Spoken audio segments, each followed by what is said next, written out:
പ്രിയ സജ്ജനങ്ങളെ, സാദരനമസ്കാരം. വാൽമീകി രാമായണം തത്വവിചാരത്തിലൂടെയുള്ള യാത്രയിലേക്ക് ഏവർക്കും സ്വാഗതം. രാമന്റെ ജീവിതം, അതാണ് രാമന്റെ സന്ദേശം. രാമായണ തത്വവിചാരത്തിൽ നാം നിരന്തരമായി ചിന്തിച്ചുകൊണ്ടിരിക്കുന്ന ഒരു വിഷയമാണ് സീതാപരിത്യാഗം എന്ന് പറയുന്നത്. സീതാദേവിയെ കാട്ടിലുപേക്ഷിക്കുക. മാനസികമായിട്ട് ഭാരതത്തിലെ ഒരാൾക്കും ആദ്യഘട്ടത്തിൽ പൊരുത്തപ്പെടാൻ ബുദ്ധിമുട്ടുള്ളതാണത്.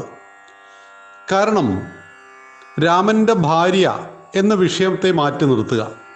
ഒരു ഭർത്താവ് നിറഗർഭിണിയായ തൻ്റെ ഭാര്യയെ പ്രസവം ഏറെക്കുറെ അടുത്ത ഒരു സമയത്ത് കാട്ടിൽ ഉപേക്ഷിക്കുന്നു. ഇതാണ് വാർത്ത.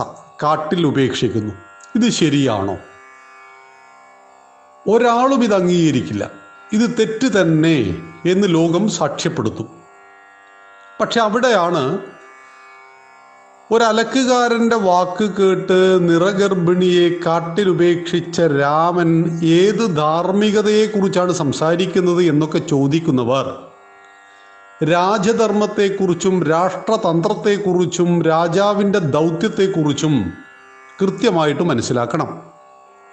ഇങ്ങനെ ഒരു വാർത്ത ഭദ്രൻ എന്ന ചാരനിൽ നിന്നും രാമൻ അറിഞ്ഞപ്പോൾ രാമൻ ഉടനെ ചെയ്തത് തൻ്റെ അനുജന്മാരെ വിളിച്ചു ചേർത്തു. അനുജന്മാർ ഭരണത്തിൽ പങ്കാളികളാണ്. അനുജന്മാരോട് എല്ലാ ആശയങ്ങളെയും പങ്കുവെക്കുന്ന ഒരു നല്ല ജ്യേഷ്ഠൻ കൂടിയാണ്. സർവോപരി രാജാവാണ്. ലക്ഷ്മണ ഭരത ശത്രുഘ്നന്മാർ രാമൻ്റെ മുന്നിൽ വന്നു നിൽക്കുന്നു. രാമൻ വല്ലാത്ത വിഷമത്തിലാണ്, കരയുന്നുണ്ട്. ഇവിടെ രാമൻ ആവശ്യപ്പെടുന്നു, നിങ്ങൾ ആരെങ്കിലും ഒരാൾ കോസല രാജ്യത്തിൻ്റെ രാജാവിൻ്റെ പദവി ഏറ്റെടുക്കണം. ഞാൻ സീതാദേവിയെയും കൊണ്ട് എവിടെയെങ്കിലും ജീവിച്ചു കൊള്ളാം. അവിടെ ഭർത്താവിൻ്റെ റോൾ കൃത്യമായിട്ട് രാമന് ചെയ്യാൻ പറ്റും.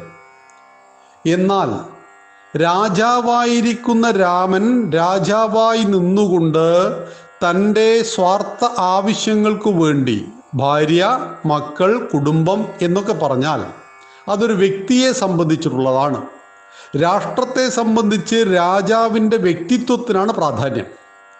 രാജാവിൻ്റെ വ്യക്തിത്വം സകല സ്വാർത്ഥ ആവശ്യങ്ങൾക്കും മേലെയായിരിക്കണം. അത് ലോകം എക്കാലത്തും വാഴ്ത്തിയിട്ടുമുണ്ട്, ലോകം എക്കാലത്തും അംഗീകരിച്ചിട്ടുമുണ്ട്. സീതാദേവിക്കെതിരെ ഒരാരോപണം, സംശയമുണ്ടായപ്പോൾ സീതാദേവിയെ സംരക്ഷിക്കുവാൻ ഭർത്താവായ രാമൻ ബാധ്യസ്ഥനാണ്.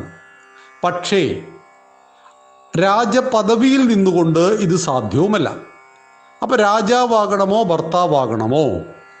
ഇത് രാമൻ്റെ മനസ്സിൽ വല്ലാത്ത അലട്ടലുണ്ടാക്കുന്നു. അവിടെ വീണ്ടും രാമനോട് രാമൻ്റെ തന്നെ വ്യക്തിത്വം പറയുന്നു. ഭാര്യയ്ക്ക് വേണ്ടി രാജപദവി ഉപേക്ഷിച്ചാൽ അതിന് സമാജം എങ്ങനെയായിരിക്കും വിലയിരുത്തുക? രാമൻ എന്ന രാജാവിൻ്റെ ഭാര്യയെക്കുറിച്ചൊരാരോപണമുണ്ടായതും ഇക്ഷ്വാകു വംശത്തിലെ രാജാവായ രഘുവിൻ്റെ എല്ലാം പൂർവികനായ തൻ്റെ പൂർവികന്മാരെക്കുറിച്ച് ഒന്നുപോലും ഓർക്കാതെ രാമൻ തൻ്റെ ഭാര്യയ്ക്ക് വേണ്ടി രാജ്യത്തെ ഉപേക്ഷിച്ചു. ഇങ്ങനെയും ആരോപണമുണ്ടാവാം. ഇന്നിപ്പോൾ സീതാദേവിക്ക് വേണ്ടി നിലവിളിക്കുന്ന ആളുകൾ അന്ന് സീതാദേവിയെ സംരക്ഷിക്കുവാൻ വേണ്ടിയിട്ട് രാമൻ രാജ്യത്തെ ഉപേക്ഷിച്ചിരുന്നുവെങ്കിൽ എന്തായിരിക്കും അതിൻ്റെ ഭാഷ്യം? സ്വാർത്ഥ ആവശ്യത്തിനു വേണ്ടി രാഷ്ട്രധർമ്മത്തെ മറന്നവൻ രാമൻ. രാമൻ രാഷ്ട്രധർമ്മത്തെ മറന്നില്ല, സ്വാർത്ഥതയെ മറന്നുപോയി.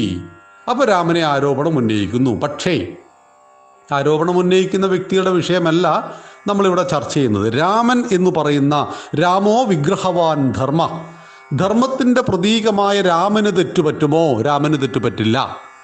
എങ്കിൽ രാമന് തെറ്റുപറ്റാതിരിക്കണമെങ്കിൽ രാമൻ രാജധർമ്മത്തെ ജീവിതത്തിൽ ആവിഷ്കരിക്കണം. ഭാരതം എന്തുകൊണ്ടാണ് അനാദിയായിട്ട് നിലനിൽക്കുന്നത്? ഗ്രീക്കും റോമും ഈജിപ്തും മെസപ്പൊട്ടോമിയയും ബാബിലോണിയൻ സംസ്കാരങ്ങളെല്ലാം തന്നെ മതവെറിയുടെ പടയോട്ടത്തിൽ തകർന്നടിഞ്ഞു പോയിട്ടും ഭാരതം ജീവിച്ചിരിക്കുന്നത് എന്തുകൊണ്ടാണ്? ഭാരതം രാമൻ്റെ കുടുംബസങ്കല്പത്തിലും രാമൻ്റെ രാജധർമ്മ സങ്കല്പത്തിലും രാമൻ്റെ രാഷ്ട്രസങ്കല്പത്തിലുമാണ് മുന്നോട്ട് ചരിച്ചത്. രാമൻ കാണിച്ച വഴികളിലൂടെ രാഷ്ട്രം മുന്നോട്ട് ചരിച്ചത് കൊണ്ടാണ് മഹാത്മാഗാന്ധിയുടെ ഏറ്റവും വലിയ സ്വപ്നമായിരുന്നു രാമരാജ്യം. മരിച്ചു വീഴുമ്പോഴും ഹേ റാം വിളിച്ചുകൊണ്ടാണ് അദ്ദേഹം മരിച്ചത്. രാമരാജ്യം എന്താണ് രാമരാജ്യത്തിൻ്റെ സവിശേഷത? രാമരാജ്യത്തിൻ്റെ സവിശേഷത രാമായണത്തിൽ വ്യക്തമാക്കുന്നു. ധർമ്മത്തിൻ്റെ അടിസ്ഥാനത്തിൽ മനുഷ്യൻ പരസ്പരം സ്നേഹിച്ച് സഹകരിച്ച് ജീവിച്ച രാജ്യം, മോഷ്ടാക്കളും പിടിച്ചു പറിക്കാരും ഭിക്ഷക്കാരുമില്ലാത്ത രാജ്യം. ആ രാജ്യത്തിൽ സർവരും സന്തുഷ്ടരായിരുന്നു. പ്രജാതൽപരനായ ഒരു രാജാവ് പ്രജകളുടെ അവസാനത്തെ വിഷയത്തിൽ പോലും ശ്രദ്ധാലുവായിരുന്നു.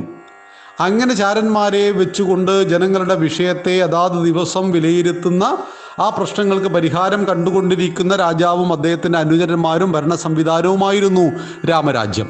രാമരാജ്യത്തിലെ പ്രകൃതി, രാമരാജ്യത്തിലെ ഗൃഹങ്ങളിലെ വൃത്തിയെക്കുറിച്ച് പറയുമ്പോൾ രാമായണത്തിൽ പ്രതിപാദിക്കുന്ന മറ്റൊന്നാണ്, അയോധ്യാവാസിയായ ഒരാൾ രാവിലെ എഴുന്നേറ്റാൽ അയാളുടെ വീട്ടിൻ്റെ മുറ്റം മാത്രമല്ല, ആ വീടിന് ചുറ്റുമുള്ള ഇത്ര പരിസരം വൃത്തിയാക്കണം, വഴിനട, റോഡ് ഒക്കെ വൃത്തിയാക്കേണ്ടതുണ്ട്. ഇങ്ങനെ ഓരോ വീട്ടുകാരും ചെയ്യുമ്പോൾ ആ ഗ്രാമം ക്ലീനാണ്. ഇപ്പം പൊതുവെ നമ്മൾ കണ്ടുവരുന്നത്, നമ്മുടെ വീട് നമ്മൾ ക്ലീനായി സൂക്ഷിക്കും, പക്ഷേ വേസ്റ്റ് മുഴുവൻ റോഡിലേക്ക് തട്ടും. ആ റോഡിൻ്റെ സൈഡിൽ നിന്ന് ഇത് വലിച്ചു കൊണ്ടുപോകുവാൻ മുനിസിപ്പാലിറ്റിയോ കോർപ്പറേഷനോ പഞ്ചായത്തിൻ്റെയോ ജീവനക്കാരുണ്ടാവും. അപ്പോൾ ഇതെല്ലാം ചെയ്യേണ്ടത് മറ്റാരോ ആണ്. എൻ്റെ ബാധ്യത വ്യക്തിപരമായിട്ട് എൻ്റെ കുടുംബത്തെ ശുചിയായി സൂക്ഷിക്കുക മാത്രമാണ്. അതുകൊണ്ടാണ് വീട്ടിൻ്റെ ഉള്ളിൽ തുപ്പാത്ത ആളുകൾ സിനിമാ ടാക്കീസിൻ്റെ ഉള്ളിൽ കാറി തുപ്പുന്നത് നമ്മൾ കണ്ടിട്ടുണ്ട്.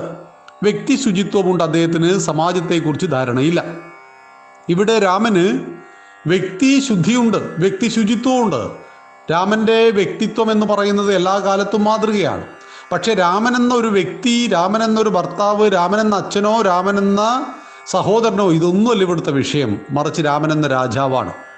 രാമൻ എന്ന രാജാവിൻ്റെ ജീവിതം സമസ്ത ലോകത്തിനും എല്ലാ കാലത്തും മാതൃകയാകണമെങ്കിൽ രാമൻ രാജധർമ്മത്തിൽ അനുഷ്ഠിക്കേണ്ടതെന്തോ അത് മാത്രമേ സീതാപരിത്യാഗത്തിലൂടെ അനുഷ്ഠിച്ചിട്ടുള്ളൂ. സീതാദേവിയെ വാൽമീകി മഹർഷിയുടെ ആശ്രമത്തിലേക്ക് കൊണ്ടുചെന്നാക്കുകയാണ് ലക്ഷ്മണൻ ചെയ്യുന്നത് എന്നുകൂടി മനസ്സിലാക്കുക. നന്ദി, നമസ്കാരം. വന്ദേ മാതരം. ജയ് ശ്രീറാം.